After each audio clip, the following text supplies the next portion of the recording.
साथियों, आप सभी का स्वागत है हमारे YouTube चैनल मिशन सोल्जर 226 पर। आज मैं आपके सामने एक जानकारी लेकर आया हूं, उसी को मैं साझा करूंगा। जो लोग फौज या पुलिस की तैयारी करते हैं, उनके मन में हमेशा डाउट्स रहता है कि कैसे जूते पहने जिससे हमारी रनिंग अच्छी हो, या कैसे जूते पहने जिससे हमें इंजरी कम हो तथा रनिंग करने में मदद करे। आज इसी विषय पर मैं आपसे चर्चा करूँगा कि जूते के अंदर जब आप जूते दुकान पे खरीदने जाओ तो उसमें 3 चीज़ें क्या क्या जो खास होती है उस चीज़ को देखना है। जैसे मेरे सामने जूता रखा हुआ है, ये जूता है। इस जूते में आपको 3 चीज़ें ज़रूर देखनी है। इसका पंजे का नीचे का भाग, इसके बीच का जो कटा हुआ भाग और ये हील। यानी कि अगर ये हील ज़्यादा मोटी है तब भी जूता खराब है, अगर ये हील ज़्यादा पतली है तब भी खराब है। ये हील हमेशा बीच की होनी चाहिए।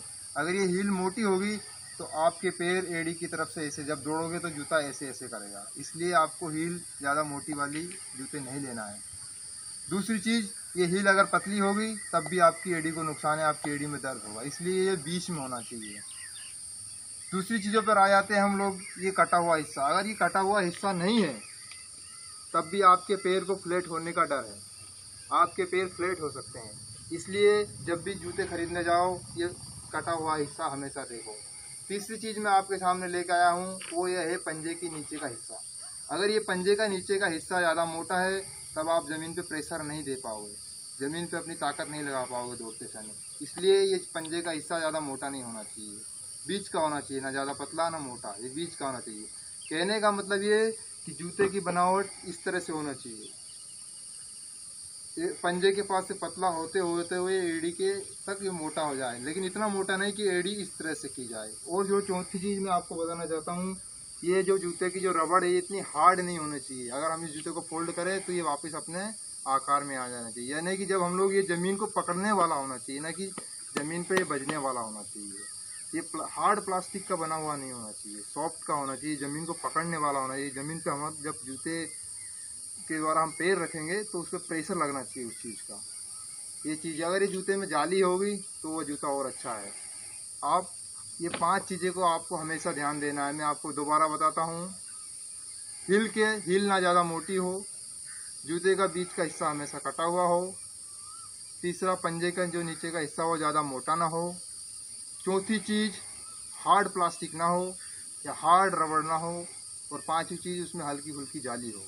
यानी कि ये 5 चीज़ें आप अगर किसी भी जूते में आपको मिलती है तो वो जूता आपको रनिंग करने में अच्छा होगा तथा आपको कम से कम इंजरी देगा।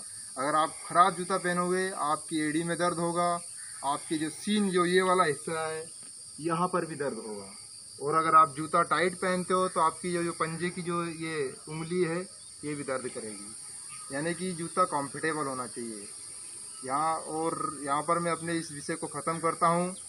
यहाँ तक अगर आपको ये जानकारी मेरी अच्छी लगी तो हमारे YouTube चैनल मिशन सोल्जर 226 को लाइक और सब्सक्राइब करें। हमारा उद्देश्य है हमारे देश के जवानों, जो लोग आर्मी के फिजिकल या फौज या पुलिस की फिजिकल की तैयारी कर रहे हैं, उनको निःशुल्क अच्छी से अच्छी जानकारी देना तथा हमारा अनुभव उनको शेयर करना। मेरा नाम आनंद कुमार सेन है। मैं पहले एथलीट था, 12 किलोमीटर क्रॉस कंट्री दौड़ता था। इसके बाद अभी मैं फोर्स में हूँ। अगर आपको ये अच्छी जानकारी लगी तो इसको ज़्यादा से ज़्यादा शेयर करें। जय हिंद, जय भारत।